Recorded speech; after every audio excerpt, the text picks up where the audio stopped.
So I've been praying over crystals recently, and it's really been helping me. Yeah, I'm really just trying to manifest that in my life at the minute. I would say I'm spiritual, just not religious. Yeah, I talk to God. I pray to her every day. You ready?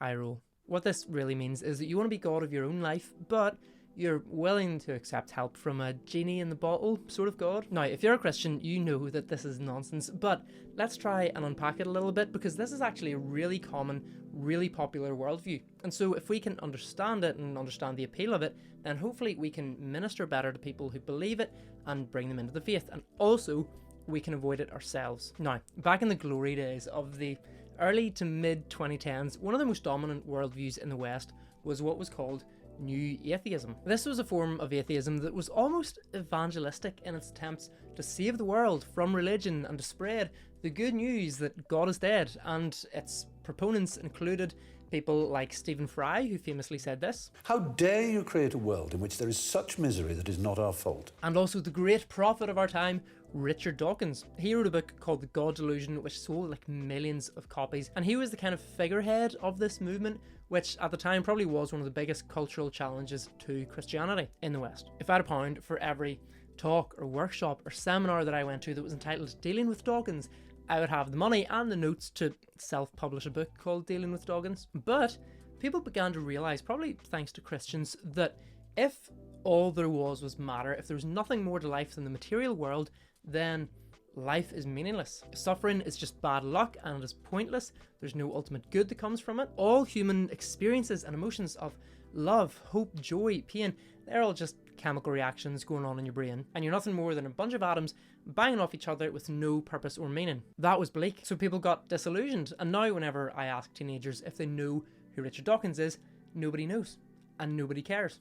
The gospel of New Atheism failed because people needed transcendence. But now the pendulum has swung the other way, and people generally acknowledge that there is some sort of higher power, there must be some sort of deity, but they don't want it to have any claim or authority over their lives, which is pretty much what Romans 1 says happens. It says that God's power and his divine nature can clearly be seen in the universe, but people knew this, and yet they didn't want to glorify him or acknowledge him, and so they chose to go their own way. So what happens whenever you believe in a higher power but you don't want it to have any authority over your life?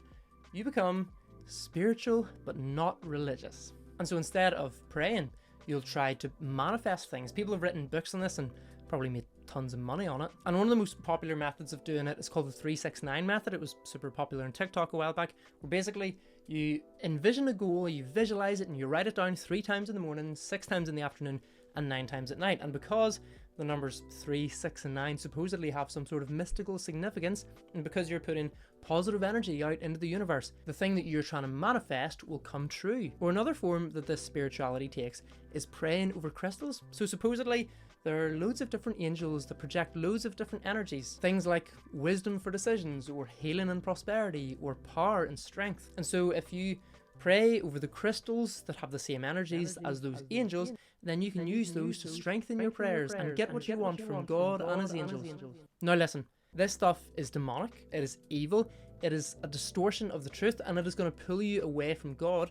But as with any of the devil's schemes, it's kind of appealing. Now, it's very easy for us as Christians to say, that's nonsense. But actually, when you think about it, it's a very attractive worldview, because the universe doesn't ask anything of you. It doesn't ask that you submit your desires to its will, or that you spend your time and your money and your energy seeking its glory rather than your own. Or with crystals, prayer becomes a kind of process and transaction that if you do the right things and say the right things and do it the right way, then you'll get what you want. But again, it's all about what you want, and God is less so the king of the universe and more so just a divine vending machine that if you put the right currency in, you choose what you want, God will give it to you. The thing with God though is that he is in control, and whenever he calls you to be a disciple, he makes a claim on your whole life. There's no part of your life that God doesn't have authority over, and so you're called by him to dedicate your time, your energy, your money, and your will to the growth of his kingdom,